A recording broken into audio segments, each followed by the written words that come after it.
This channel does not promote any violent, harmful, or illegal activities. All content provided by this channel is meant for an educational purpose only.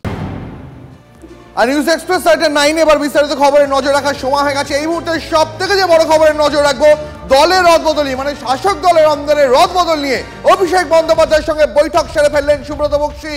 মঙ্গলবার এই বৈঠক করে ফেলেছেন তিনি। একই সঙ্গে রদবদলের এই তালিকা নিয়ে ইতিমধ্যেই তৃণমূল সুপ্রিমো মমতা বন্দ্যোপাধ্যায়ের সঙ্গেও তার বৈঠক হয়ে গেছে, এমনটাই খবর দলীয় সূত্রে। এই মুহূর্তে আমাদের সঙ্গে রয়েছেন আমাদের সহকর্মী সৌরভ গুহ। আমি সৌরভের কাছে জানতে চাইবো, সৌরভ, তার মানে এই উপনির্বাচনের ফলাফল যেদিনকে বেরোবে, মানে 23 তারিখ, তার পরপরই কি এই রদবদল কার্যত সেখানে শিলমোহর পড়ে গেল সুব্রত বক্সীর সঙ্গে মমতা বন্দ্যোপাধ্যায় এবং অভিষেক বন্দ্যোপাধ্যায়ের এই বৈঠকের পর? একেবারেই কার্যত শিলমোহর পড়ে গেল, আমরা এক কথা বলতেই পারি। এটা একটা ফাইনাল লিস্ট নিয়ে আলোচনা করতে গিয়েছিলেন সুব্রত বক্সী অভিষেক বন্দ্যোপাধ্যায়ের সঙ্গে। দেখো, সুব্রত বক্সী এবং অভিষেক বন্দ্যোপাধ্যায়ের বৈঠক এটা কিন্তু নবীন প্রবীণ দ্বন্দ্বের আবহে অত্যন্ত গুরুত্বপূর্ণ একটা পদক্ষেপ। এবং যেটা আমরা জানতে পারছি যে ইতিমধ্যেই অভিষেক বন্দ্যোপাধ্যায় ঘনিষ্ঠ মহলে যেটা জানিয়েছিলেন যে একটি দীর্ঘ তালিকা তিনি মমতা বন্দ্যোপাধ্যায়কে বিদেশে চিকিৎসায় যাওয়ার আগেই জমা দিয়েছিলেন। এবং 23 তারিখ 6 কেন্দ্রের উপনির্বাচনের ফলাফল বেরোনোর পরই সব থেকে বড় ফলাফল বেরোতে চলেছে তৃণমূল কংগ্রেসের অন্দরে, যেখানে প্রায় 12টি পুরসভার মুখ বদল হতে চলেছে এবং একই সঙ্গে 12টি সাংগঠনিক জেলার সভাপতি বদল হতে চলেছে এবং একই সঙ্গে একাধিক পুরসভা যা লোকসভা নির্বাচনে খারাপ ফল করেছে সেখানেও কিন্তু মুখ বদল হতে চলেছে। এই নিয়ে চুলচেরা যেমন বিশ্লেষণ চলছে, বহু পুরসভায় সঠিক বিকল্প মুখ পাওয়া যাচ্ছে না, এগুলো নিয়ে কিন্তু আলোচনা চলছে। একেবারে এই মাসের শেষেই কিন্তু এই রদবদলের সব থেকে বড় তালিকাটি বেরোবে, যা 2020 সালের পর বড় পরিবর্তন তৃণমূল কংগ্রেসে।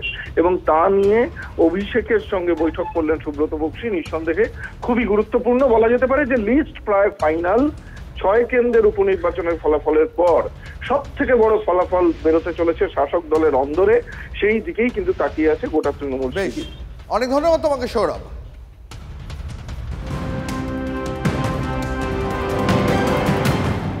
নজর রাখবো আরো একটা গুরুত্বপূর্ণ খবরে। হলুদ ট্যাক্সিকে বাঁচাতে রাজ্যের পরিবহন মন্ত্রীকে চিঠি চালকদের। পুরনো পারমিটে নতুন গাড়ি নামাতে দেওয়া হোক দাবি চালকদের। 4 জন যাত্রী বসতে পারবে এমন গাড়ি নামানোরই ছাড়পত্র দেওয়া হোক বলে দাবি। জানেন তো, বাংলা একটা প্রচলিত কথা আছে যে কোথাকার জল কোথায় গিয়ে গড়ায়। রাজ্যের শাসক দলের অন্দরেও এই মুহূর্তে পুলিশের ভূমিকা নিয়ে যে ক্ষোভ তৈরি হয়েছিল, সেই ক্ষোভ চেপে রাখেন একাধিক সিনিয়র নেতা। কিন্তু সেই পুলিশ বিতর্ক গড়াতে গড়াতে কখন যে নবীন প্রবীণ বিতর্কে দাঁড়িয়ে গেল সে কথা মানে টাইমলাইন ধরে বলা যাবে না। কিন্তু এই মুহূর্তে শাসক দলের অন্দরে কার্যত আড়াআড়ি দুটো ভাগ। এক ভাগ তারা চাইছেন অভিষেক বন্দ্যোপাধ্যায় প্রশাসনে এবার নামুন, আর এক ভাগ তারা বলছেন না, মমতা বন্দ্যোপাধ্যায় যথেষ্ট বলিষ্ঠ একজন নেত্রী, তিনি প্রশাসন এবং দল দুটোই চালাতে সক্ষম। এবং কারা এই বিতর্ক উস্কে দিচ্ছেন? কোনো জেলা স্তরের নেতা, কোনো পঞ্চায়েতের নেতা, কোনো ব্লক স্তরের নেতা নন। যারা এই বিতর্ক উস্কে দিচ্ছেন, যারা একের পর এক বিতর্কিত বক্তব্য রাখছেন, তারা প্রত্যেকে তৃণমূলের হেভিওয়েট।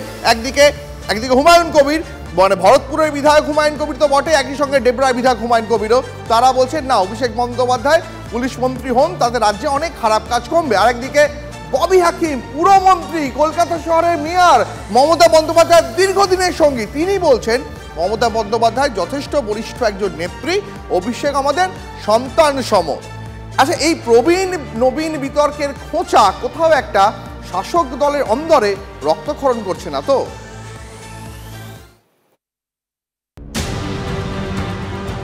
বিরোধীরা বারবার অভিযোগ করে পুলিশ ঠিকমতো কাজ করছে না, পুলিশকে শাসক দল ব্যবহার করছে ইত্যাদি ইত্যাদি। কিন্তু বিরোধীদের তোলা পুলিশ বিতর্ক কি জোড়া ফুলেও কাঁটা হয়ে উঠছে? সদ্য কসবার ঘটনায় পুলিশের ভূমিকা নিয়ে কড়া প্রশ্ন তুলেছিলেন কলকাতার মেয়র ও রাজ্যের মন্ত্রী ফিরহাদ হাকিম। পুলিশকে বলবো, অ্যাক্ট নাও। ইন্টেলিজেন্স কোথায়, নেটওয়ার্ক কোথায়? Enough is enough. পুলিশের ভূমিকা নিয়ে প্রশ্ন তুলেছেন তৃণমূলের সিনিয়র সাংসদ সৌগত রায়ও। পুলিশকে তো মানুষ মাইনে দেয়, পুলিশ পুজোর সময় ভালো কাজ করেছে, কিন্তু কি করে কলকাতা শহরে বিহার থেকে 9mm পিস্তল আসছে, এটা তো ভাবা দরকার। পুলিশ কি করে? দলের প্রথম সারির নেতাদের সুরে সুর মিলিয়ে বা বলা ভালো সুর চড়িয়ে ভরতপুরের তৃণমূল বিধায়ক আবার ফুল টাইম পুলিশ মন্ত্রীও খুঁজে দিয়েছেন 26-এর জন্য। পুলিশ মন্ত্রী অভিষেক বন্দ্যোপাধ্যায়কে চেয়েছি। ফুল টাইমের একজন পুলিশ মন্ত্রী থাকলে আমার মনে হয় তার নজর এড়িয়ে কোনো ভালো কাজ ছাড়া কোনো খারাপ কাজে পুলিশ লিপ্ত থাকতে পারবে না। সোমের পর মঙ্গল, মিলে গেল হুমায়ুনি সুর। ভরতপুরের হুমায়ুনকে সমর্থন ডেবরার হুমায়ুনের। অভিষেকের মধ্যে যোগ্য প্রশাসক দেখতে পাচ্ছেন তিনিও। এটা উনি বলেছেন, সঠিকভাবেই বলেছেন, হয়তো একসময় সঠিকভাবে বলেছেন যে ওনাকে পুলিশ মন্ত্রী করে দেওয়া দরকার। অভিষেক বন্দ্যোপাধ্যায় ভালো পুলিশ মন্ত্রী হবেন, খারাপ কিছু হবে না, ভালোই হবে না আমার ধারণা। এদিকে হুমায়ুনি সুর মিলতেই আবার সুর বদল ফিরহাদের। যারা নতুন পুলিশ মন্ত্রী চাইছেন তাদের পাল্টা চ্যালেঞ্জ তাঁর। Mamata Banerjee is capable of doing everything. আমরা মমতা ব্যানার্জির ছবি লাগিয়ে জিতি। যারা বড় বড় কথা বলে না তাদের বলবো যে মমতা ব্যানার্জির ছবিটা সরিয়ে দিয়ে একটা ইলেকশন জিতে দেখ। কিন্তু কেন সুর বদল ফিরহাদের? ইস্যুটা পুলিশ হলেও বিতর্কের জল কি গড়াতে গড়াতে জোড়া ফুলে ধাক্কা দিচ্ছে? উঠে যাচ্ছে আবার সেই প্রশ্ন, জোড়া ফুলে জোড়া শিবির? রাজনৈতিক মহল অন্তত তেমনটাই মনে করছে। কার্যত অলিখিতভাবে অভিষেক বন্দ্যোপাধ্যায় পুলিশ দপ্তরকে নিয়ন্ত্রণ করেন, আর মমতা বন্দ্যোপাধ্যায় 13.5 বছর ধরে রাজ্যের পুলিশ মন্ত্রী। অতএব এটার মধ্যে আলাদা কিছু নয়, সামগ্রিক সিস্টেমটা কন্ট্রোল বাই দি একটা ফ্যামিলি, ব্যানার্জি পরিবার। মমতা ব্যানার্জি হচ্ছে গ্রাসরুট থেকে লড়াকু। সেই জায়গা মমতা ব্যানার্জির কাছে আমার মনে হয় আমরা সব জিরো। পুলিশ মন্ত্রীর প্রতি অনাস্থা এটা আসলে তৃণমূলের প্রতি অনাস্থা, এটা ভাইপোর প্রতি আস্থা নয়। আমি তোমার 70-80 বছরের গাড়ি দেখাবো, সেকেন্ড ওয়ার্ল্ডের গাড়ি দেখাবো, যেগুলো কালকে কেনা গাড়িকে হার মানিয়ে দেবে। পুরনো গাড়িটা আগের গাড়ির থেকে ভালো আছে। গত কয়েক বছর থেকেই নবীন প্রবীণ কাঁটা বেশ বিঁধছে তৃণমূলকে। বিতর্কের স্পিনের সামনে অনেকে স্টেপ আউট করেছেন, কিন্তু সময় থাকতেই আবার ক্রিজেও ফিরে গেছেন। এবার কি হবে? Bureau report, TV9 Bangla.